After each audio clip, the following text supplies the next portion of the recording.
Ergens in Zaadretentie kracht, dat een modern maatschappij je heeft geleerd te verspillen. Een kracht dat de ouderen als heilig beschouwden, dat Napoleon Hill identificeerde als het best bewaarde geheim van succesvolle mannen en die je waarschijnlijk al jaren onbewust hebt vrijgelaten. Dit is geen gesprek over religieuze moraal of sociale taboes. Dit is een gesprek over kracht, over de meest primitieve en creatieve energie die er bestaat in het mannelijke universum, jouw levenskracht, jouw zaad, en wat er gebeurt als je leert het te bewaren, te transmuteren en te richten op doelen, die verder kan dan momentaan genoot. Heb je je ooit afgevraagd waarom je na een zaadlozing dat lege gevoel krijgt, die energie-outputting, die verminderde helderheid? Waarom grote spirituele leiders, geniale kunstenaars en visionaire ondernemers door de geschiedenis heen in vorm van seksuele onthouding beoefenden? Het antwoord ligt in het begrijpen dat jouw seksuele energie niet alleen een voortplantingsdrang is.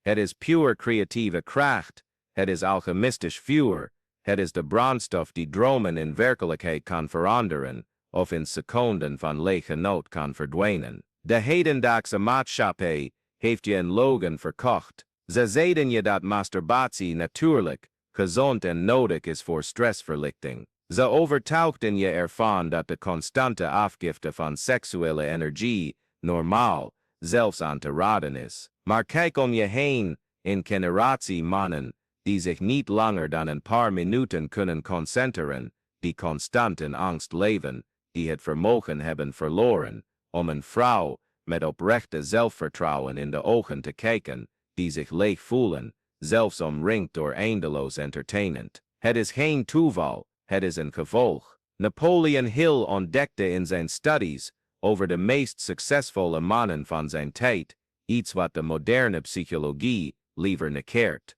Ze hadden allemaal een bewuste en gedisciplineerde relatie met hun seksuele energie. Ze waren niet onderdrukt of neurotisch. Ze waren alchemisten. Ze wisten dat dezelfde kracht die leven schept ook imperiums, onsterfelijke kunstwerken en wereldveranderende innovaties kan scheppen. Ze begrepen dat seksuele energie, creatieve energie, is in zijn meest geconcentreerde vorm en dat het verspillen ervan betekent dat je je hoogste potentieel verspilt. Wanneer je ejaculeert, laat je niet alleen lichaamsvloeistoffen los. Je laat geconcentreerde levenskracht los, hormonen die je zelfvertrouwen reguleren, neurotransmitters die je helderheid in stand houden en een subtiele energie die de Oosterlingen Ying noemen, jouw primordiale essentie. Het is alsof je een reservoir hebt met hoogoctane brandstof en besluit het in kleine explosies te verbranden, die slechts seconden duren, in plaats van het te gebruiken om een epische reis aan te drijven. Seminale retentie is geen onthouding omwille van de onthouding. Het is niet het ontkennen van je seksuele natuur of het leven in neurotische repressie. Het is het leren van de kunst van transmutatie. Het is ontdekken dat je plezier kunt voelen, ecstasy kunt ervaren, je intiem kunt verbinden met een partner, zonder per se te ejaculeren. Het is begrijpen dat het mannelijke orgasme en ejaculatie twee verschillende fenomenen zijn, en dat het mogelijk is om het eerste te ervaren, zonder de kracht van het tweede te verliezen. In de eerste dagen van de praktijk zul je weerstand voelen. Je geest, geconditioneerd door jaren van instant bevrediging, zal smeken om de bekende verlichting. Je zult 1000 rechtvaardigingen vinden om terug te keren naar de oude patronen. Dit is het moment waarop de meeste mensen opgeven. Dit is het moment waarop je moet begrijpen dat je niet alleen een fysieke gewoonte, maar een diepe psychologische programmering tegenkomt die je klein, verspreid en zonder focus houdt. Vanaf de eerste week zal er iets subtiels beginnen te veranderen. Je aanwezigheid zal dichter, magnetischer worden. Je zult merken dat je langer oogcontact kunt houden, dat je stem meer natuurlijke autoriteit draagt, dat je houding zich moeiteloos recht trekt. Het is geen verbeelding. Je begint te werken met je compleet energiesysteem in plaats van constant uitgeput te zijn.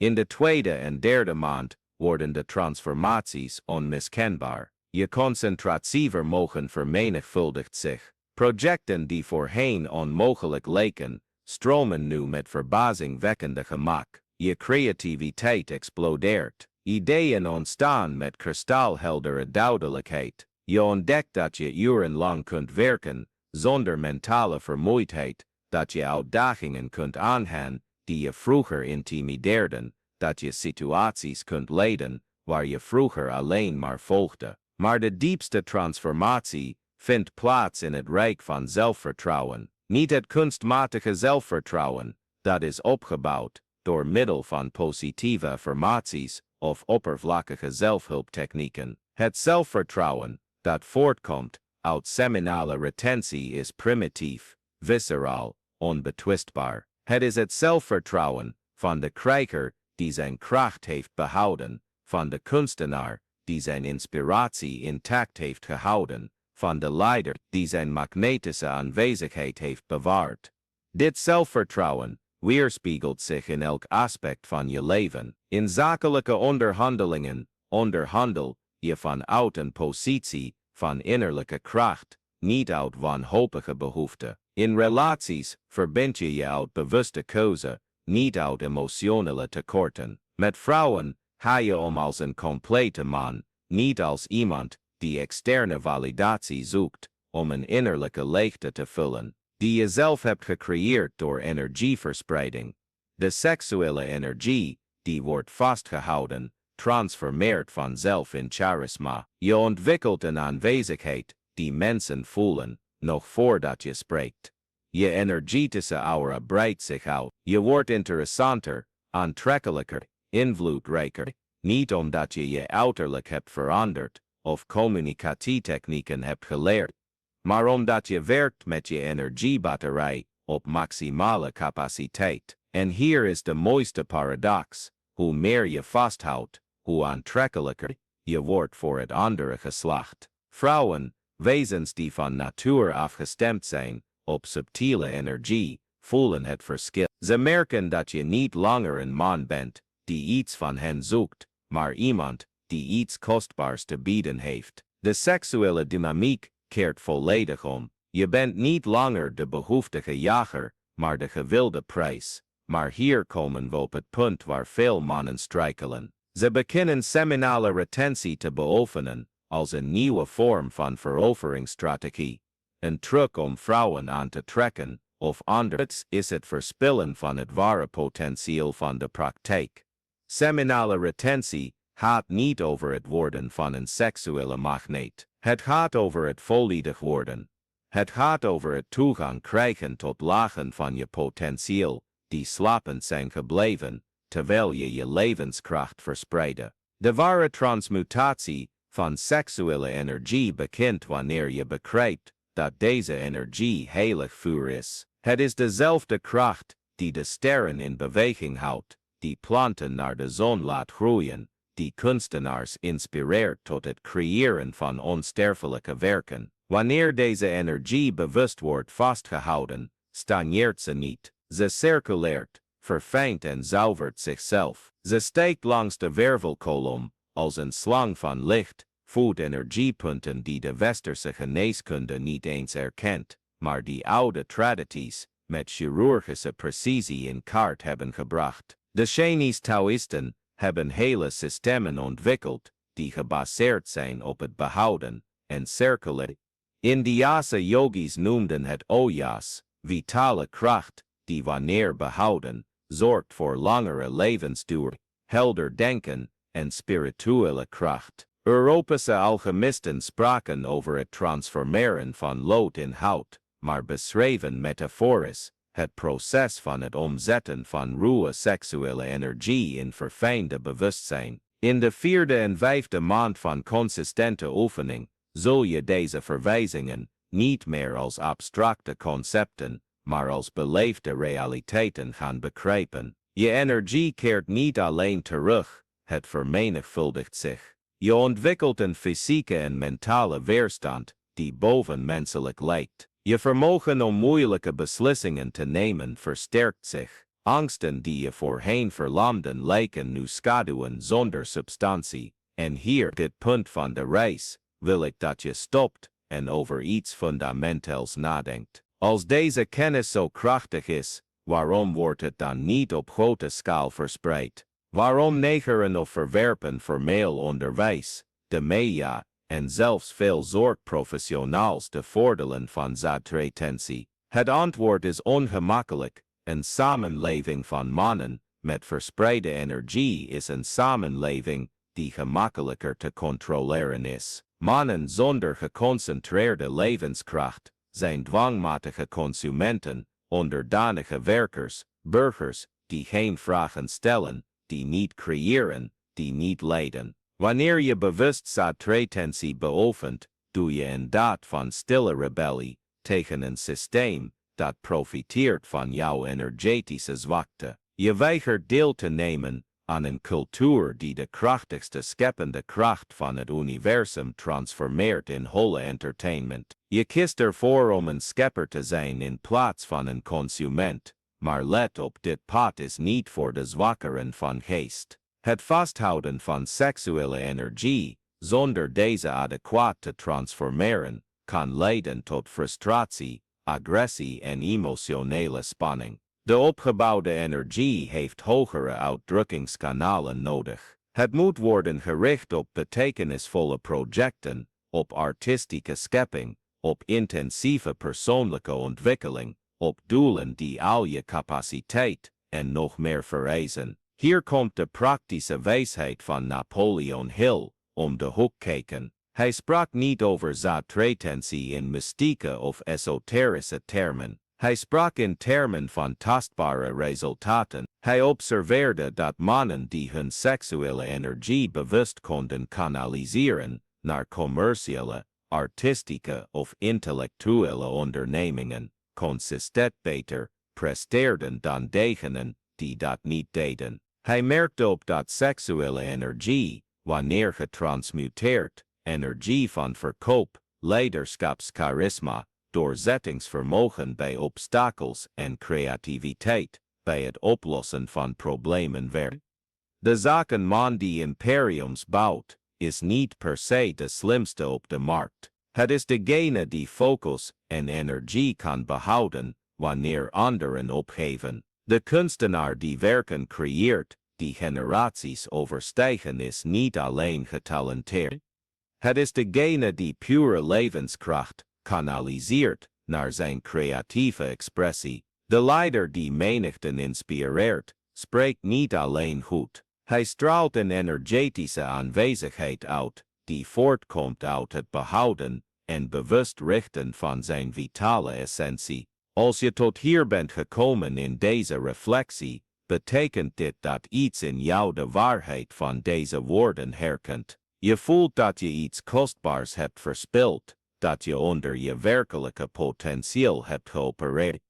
En als deze erkenning je diep raakt, wil ik je een uitnodiging doen. Abonneer je op dit kanaal en activeer de meldingen, want wat we hier aan het onderzoeken zijn niet alleen interessante ideeën voor academische discussie. Het zijn praktische hulpmiddelen voor echte transformatie. En als je het serieus meent om je ware potentieel te ontdekken, om toegang te krijgen tot niveaus van prestaties en aanwezigheid, waarvan je niet eens wist dat ze bestonden, dan heb je de strategieën, technieken en inzichten nodig, die ik hier regelmatig deel. Dit is geen entertainment, het is toegepaste alchemie, het is transformatie in de psychologie, het is de kaart om te worden wie je hier bent gekomen om te zijn. Nu gaan wij dieper.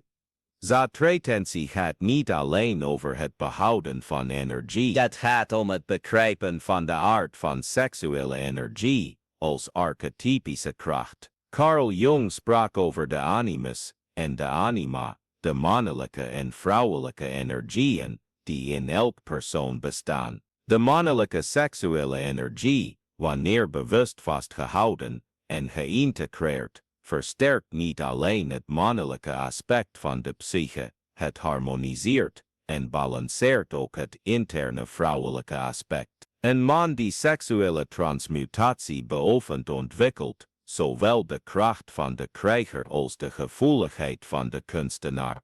Zowel de vastberadenheid van de veroveraar als de intuïtie van de wijze. Hij wordt niet eendimensionaal, hij wordt compleet. En deze innerlijke volledigheid weerspiegelt zich in hoe hij de buitenwereld bewaart. Observeer de mannen om je heen die iets bijzonders lijken te hebben. Ik heb het niet over fysieke verschijning of sociale status. Ik heb het over die ondefinieerbare kwaliteit die sommige mensen magnetisch aantrekkelijk maakt, waardoor anderen van natuur naar hen toetrekken. Vaak beoefenen deze mannen een vorm van energiebehoud, bewust of onbewust. Ze hebben begrepen dat verspilde energie verloren potentieel is. De reis van Zaadretentie is ook een reis door je psychologische schaduwen. Wanneer je stopt met het gebruiken van evacuatie als ontsnapping, als een manier om emotionele spanning te verlichten, word je gedwongen om de gevoelens die je hebt vermeden, rechtstreeks onder ogen te zien. Angst, woede,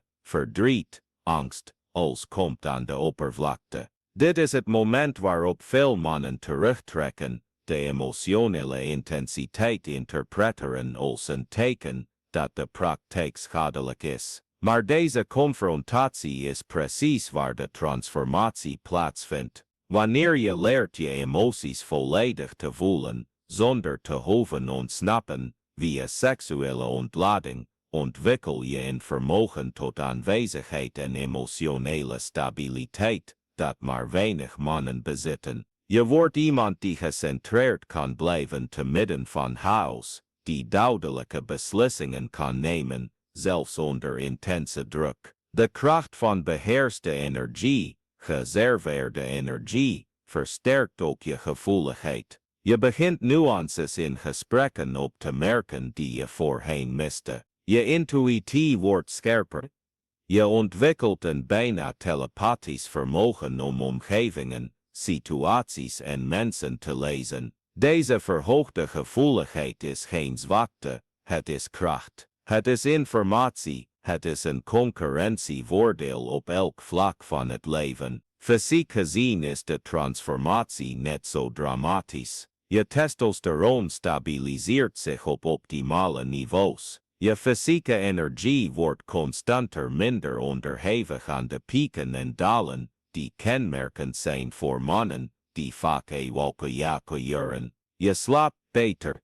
Je spijsvertering verbetert. Je huid krijgt een gezonde gloed van binnenuit. Je straalt letterlijk vitaliteit uit. Maar misschien wel de diepste transformatie vindt plaats in je relatie met de tijd. Mannen die zich vaak masturberen, leven in constante van spanning en verlichting, opbouw en ontlading. Ze kunnen nooit langdurig momentum vasthouden. Ze beginnen steeds opnieuw, verliezen steeds opgebouwde energie. Zaadretentie doorbreekt deze vicieuze cirkel. Je leert energie op te bouwen en te behouden, waardoor je een onstoutbaar momentum creëert. Je ontwikkelt wat de ouden en echte aanwezigheid noemden. Niet de opgeklopte aanwezigheid die sommige mannen cultiveren om anderen te imponeren, maar de aanwezigheid die vanzelfsprekend ontstaat, wanneer je op volle kracht draait.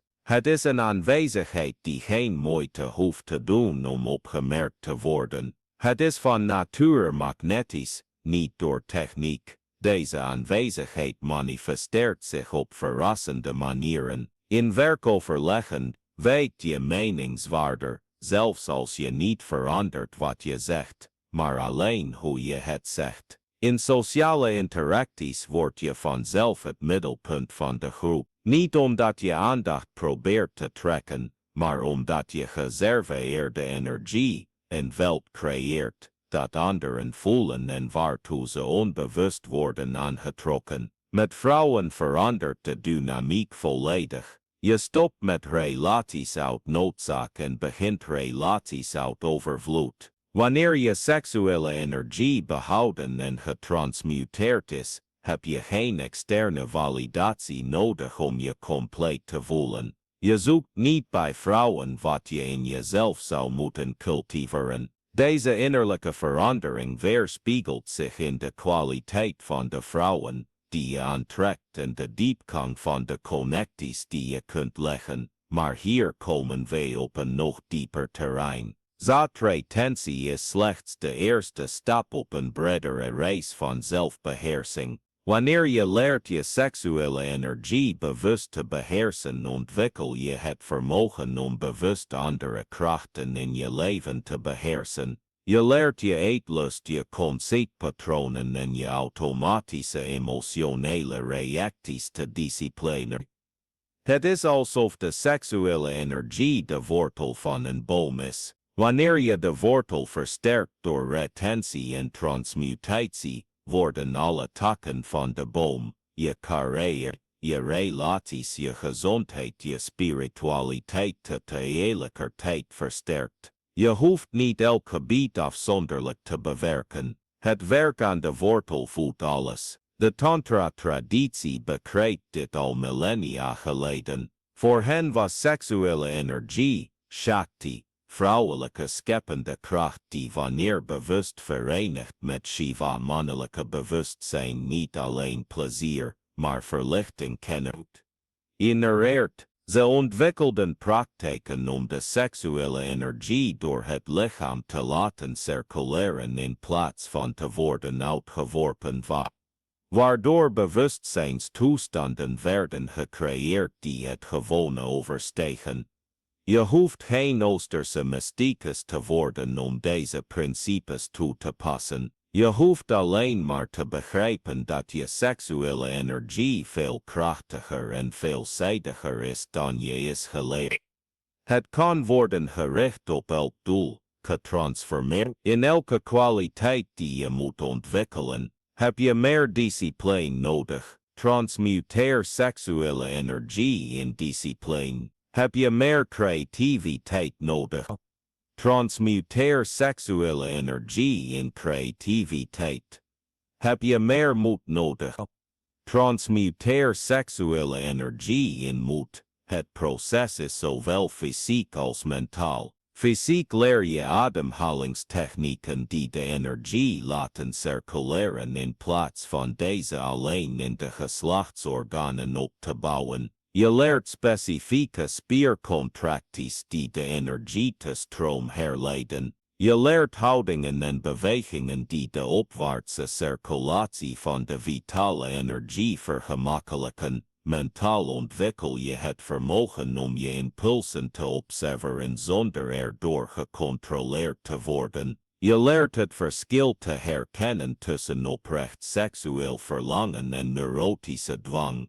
Je ontwikkelt het onderscheidingsvermogen om te weten wanneer seksuele ontlading gepast en bewust is, versus wanneer het slechts ontsnapping of een onbewuste gewoonte is. Naarmate deze praktijk zich ontwikkelt, begin je te begrijpen dat zaadretentie geen doel op zich is. Het is een middel tot iets veel groters, de volledige integratie van je mannelijke natuur. Je stopt met het benaderen van je seksualiteit als iets dat moet worden gestild of controleerd, en je begint het te benaderen als een onuitputtelijke bron van kracht en creativiteit. En dan gebeurt er iets buitengewoons. Je ontdekt dat je intensere, diepere, bevredigendere seksuele ervaringen kunt hebben, juist omdat je niet langer wanhopig op zoek bent naar ontlading. Wanneer je de druk van verplichte ejaculatie wegneemt,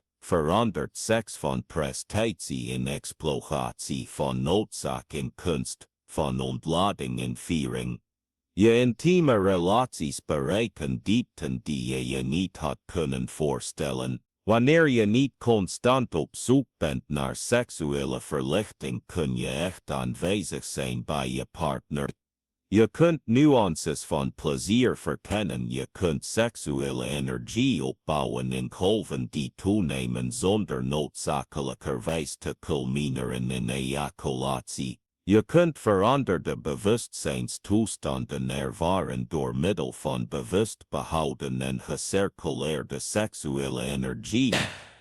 Maar zelfs als je kiest voor tijdelijk of permanent celibaat, wordt de gereserveerde energie geen frustratie als je weet hoe je het moet transmuteren. Het wordt brandstof voor wat je ook maar kiest te creëren in deze wereld. Het wordt de grondstof om het leven te bouwen dat je echt wilt in plaats van een leven dat je accepteert uit gebrek aan energie om iets beters te creëren. Napoleon Hill merkte op dat de meest succesvolle mannen die hij bestudeerde niet alleen seksuele energie bewaarden, ze richten het bewust op specifieke doelen. Ze hadden projecten, visioenen, missies die groter waren dan henzelf, en ze gebruikten hun getransmuteerde seksuele energie als brandstof om deze verheven doelen te realiseren, als Zaadretentie. Meer dan alleen onthouding, dit is het cruciale punt dat bewustzijn vasthouden onderscheidt van simpele onthouding.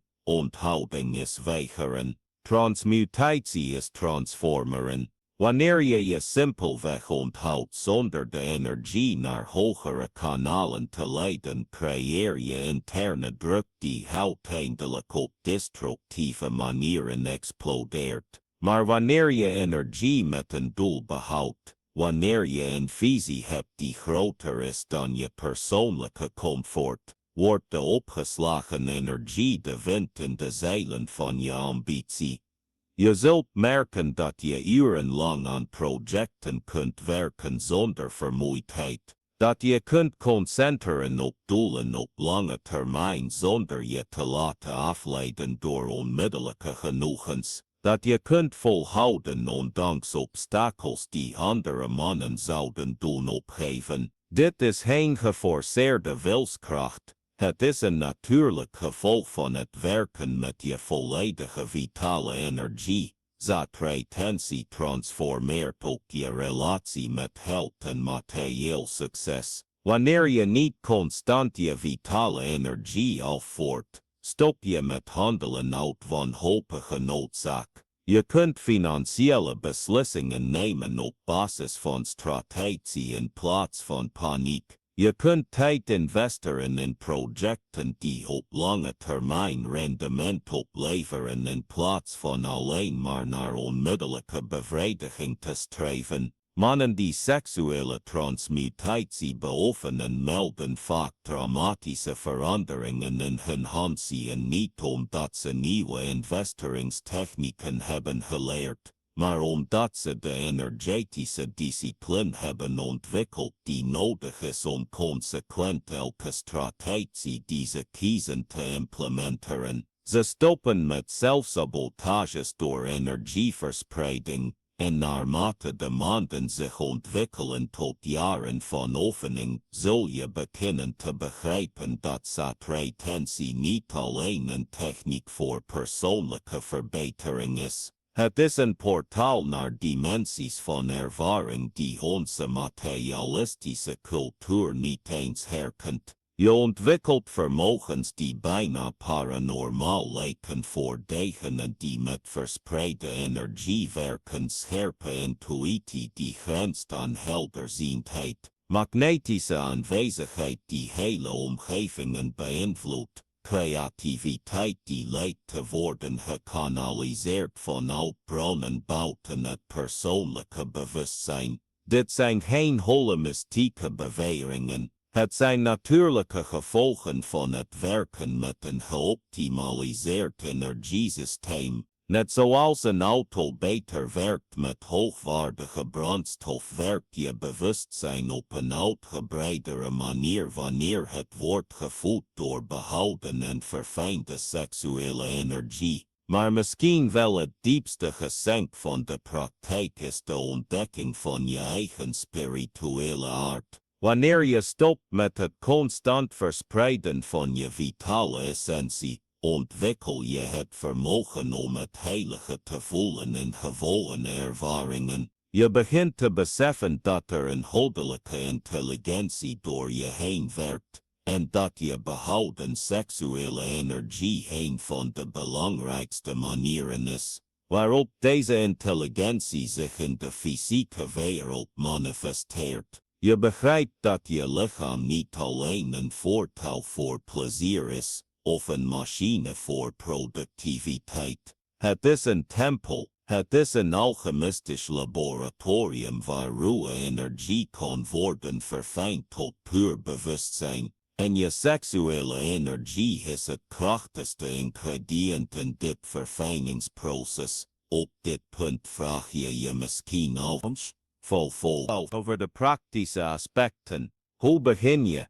Hoe houd je de praktijk vol als de hele cultuur is geprogrammeerd om je constant te laten ejaculeren? Hoe transmitteer je opgeslagen energie in tastbare resultaten? Begin geleidelijk. Als je dagelijks ejaculeert, probeer dan om de 2 dagen. Als je meerdere keren per week ejaculeert, probeer dan te verminderen tot 1 keer per week. Het doel is niet om onnodige spanning te creëren, maar om geleidelijk je vermogen te ontwikkelen om seksuele energie te behouden en te circuleren. Ontwikkel gezonde kanalen voor transmutatie. Intensieve lichaamsbeweging, creatieve projecten, meditatiepraktijken, diepgaand studeren en ondernemingen die al je capaciteit vereisen. De behouden seksuele energie heeft hogere uitlaatkleppen nodig, anders verandert het in frustratie of agressiviteit.